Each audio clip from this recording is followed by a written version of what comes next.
Naan kabasamientos del mga notisya. Comelec ideklaraya con el mga ganador na eleksyon lokal kita encabeza el reelegido alcalde Maria Isabel Climaco, vice-alcalde, 2 kongresista del ciudad y mga konsehales. Kongresista Dalipe alegre na de su victoria na eleksyon y promete continua con el proyecto del kongresista Lilia Nuño.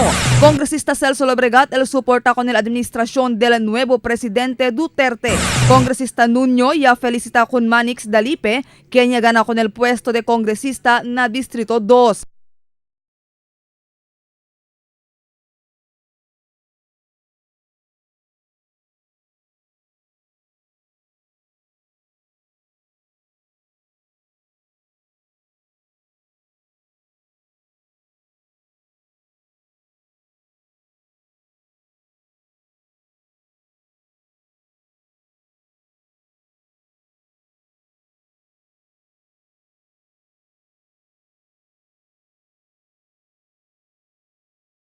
El siguiente na mga notisya.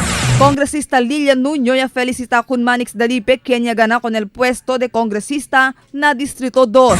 Mga otoridad y habla como perfecto el conducta de la elección na ciudad ayer. Poco atrasado el llegada del mga balota y resulta desde mga lejanos lugar y mga isla. Mga detalles de este y los demás pa del mga historia después de este mga aviso.